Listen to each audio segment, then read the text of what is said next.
Hello সবাইকে। আমরা আজকে স্কেচআপের যে টুলটি নিয়ে আলোচনা করব সেটি হচ্ছে আমাদের ফলো মি টুল। ফলো মি টুল স্কেচআপের খুবই গুরুত্বপূর্ণ একটা টুল। আপনি ফলো মি টুল দিয়ে বিভিন্ন জিনিস তৈরি করতে পারবেন স্কেচআপে।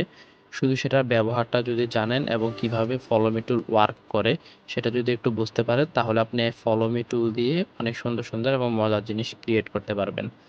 আমাদের এই যে লার্জ টুল সেটটা আছে, এই লার্জ টুল সেটের এই যে টুলটা, এটা হচ্ছে আমাদের ফলো মি টুল। আমরা এটাতে ক্লিক করলে আমাদের ফলো মি টুলটা অ্যাক্টিভ হবে। এখন আমাদের ফলো মি টুলটা ব্যবহার করার একটা সঠিক নিয়ম হচ্ছে যে আমরা এই যে আমাদের ফলো মি টুলটা আসলে কিভাবে কাজ করে এটা আগে দেখি। আমাদের ফলো মি টুলটা একটা সারফেস, একটা প্যাথ বা এরকম একটা লাইনকে ফলো করে। লাইনটা যেদিকে যাবে আমার হচ্ছে এই যে আমি যে সারফেসটা দিচ্ছি সেই সারফেসটা বা সে আকৃতিটা আমার এই লাইনটাকে ফলো করবে। আমরা যদি এই লাইনটা সিলেক্ট করি, সিলেক্ট করে আমার ফলো মি টুলটাতে ক্লিক করি, ক্লিক করে আমার এই যে সারফেসটা আছে সারফেসটা যদি আমরা ক্লিক করি, দেখবেন যে আমার এই লাইন বরাবর হচ্ছে যে আমার এই সারফেসটা পুরো এই লাইনটাকে ফলো করছে।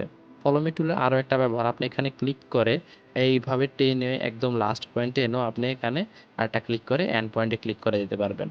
তবে সবচেয়ে ভালো ব্যবহার হচ্ছে যে আপনি যদি এখান দিয়ে এই যে আপনার যে প্যাডটা থাকবে, প্যাডটাতে ক্লিক করলেন, ক্লিক করার পর ফলো মি টুলটাতে ক্লিক করলেন, করে আপনি যদি এই যে সারফেসটাতে ক্লিক করেন, সাথে সাথে আমার হচ্ছে যে এই আমার যে সারফেসটা সেটা আমার এই যে প্যাথটা আছে সেটাকে ফলো করলো।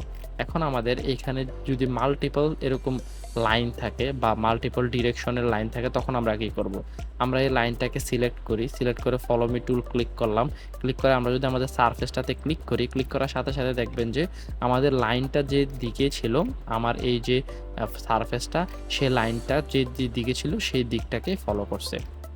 আমরা আরও কয়েকটা দেখি যে আমরা তো দেখলাম যে লাইন বরাবর কিভাবে আমাদের ফলো মি টুলটা কাজ করে। এখন আমাদের সারফেস বরাবর কিভাবে জিনিসটা কাজ করবে, আমাদের এখানে একটা সারফেস আছে আর এখানে হচ্ছে আমাদের আরেকটা সারফেস আছে।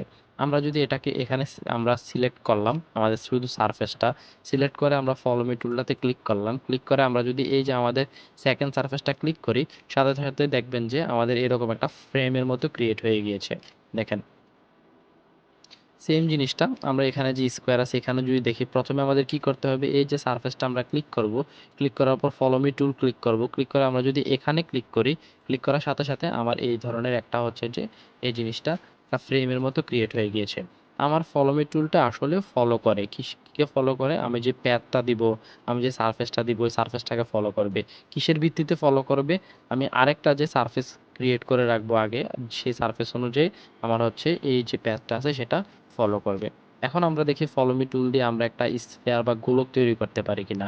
আমরা এখানে হচ্ছে যে দুইটা সার্কেল নিলাম, আমাদের একটা সার্কেল আর এটা আরেকটা সার্কেল। আমরা যে কোনো একটা সার্কেল এখান দিয়ে সিলেক্ট রাখবো, রেখে আমরা হচ্ছে যে ফলো মি টুলটাতে ক্লিক করব, ক্লিক করে আমরা দ্বিতীয় যে সার্কেলটা ছিল সেটাতে ক্লিক করব। সাথে সাথে আপনারা দেখতে পারবেন যে একটা গোলক ক্রিয়েট হয়ে গেছে। ফলো মি টুল দিয়ে আরো অনেক কিছু ক্রিয়েট করা যায়, আপনারা চাইলে আরো অনেক মজার মজার জিনিসপত্র ক্রিয়েট করতে পারবেন ফলো মি টুল দিয়ে। এবং এই টুলটা ইউজ করে আমরা আরও কয়েকটা মজার জিনিস দেখাতে পারি। আমাদের হচ্ছে যে এই যে আমরা এখানে একটা বক্স ক্রিয়েট করলাম, বক্স ক্রিয়েট করে আমরা বক্সে একটা হাইট দিই। আমরা যদি এটাকে কপি করে রাখি,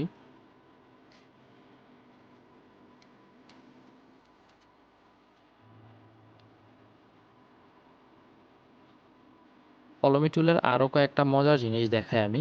আমাদের এইখানে যে দুইটা বক্স আছে, এই দুইটা বক্স আমরা এতক্ষণ কি দেখছি, অ্যাড করছে ফলোমি টুল। আমার কোনো একটা জায়গায় কোনো কিছু ছিল না, সেই জায়গা হচ্ছে যে আমার ফলোমি টুলটা অ্যাড করছে। এখন আমরা দেখি জিনিসটা কিভাবে সাবস্ট্রাক্টও করতে পারে। আমরা যদি এখানে একটা লাইন অ্যাড করে দিই, এখানে একটা লাইন অ্যাড করে দিলাম এতটুকুতে। এখন আমরা হচ্ছে যে এই যে উপরে সারফেসটা সিলেক্ট করলাম, করে আমরা হচ্ছে এখানে ফলোমি টুলে আসলাম, ক্লিক করলাম। আমরা এই সারফেসটা যদি ক্লিক করি তখন দেখতে পাবেন আমার এই যে উপরে যে সারফেসটা আছে সেটা হচ্ছে এভাবে একটা এই লাইনের রেফারেন্সে জিনিসটা বাদ হয়ে গিয়েছে। আমরা দেখি আমাদের এই যে সারফেসটা সেটাকে আমরা যদি রাউন্ড করতে পারবো কিনা। রাউন্ড করার জন্য আমরা হচ্ছে আর্ক নিয়ে আমরা আর্ক নিয়ে জিনিসটাকে এভাবে আর্ক করে রাখি। আমাদের যতগুলা আছে আমরা হচ্ছে যে এই পাশে নিচের যে পাশে আছে সে পাশে আমরা হচ্ছে যে আর্ক করে রাখি। এখন যদি আমরা উপরে সারফেসটাতে ক্লিক করি, করে আমরা যদি এখানে ফলো মি টুলে আসি, আমরা যদি এই যে সারফেসটা সেখানে যদি ক্লিক করি, ক্লিক করার সাথে সাথে দেখতে পারবো যে আমাদের উপরে যে সারফেসটা আছে সেটা থেকে এই অংশটুকু বাদ হয়ে গিয়েছে। আশা করি ফলোমি টুলের যেই ব্যাপারটা সেটা আপনারা বুঝতে পারছেন। ফলোমি টুল দিয়ে আরও অনেক মজার মজার জিনিসপত্র করা যায়, আপনারা ট্রাই করেন, ট্রাই করলে আরও অনেক জিনিসপত্র বানাতে পারবেন। আল্লাহ হাফেজ।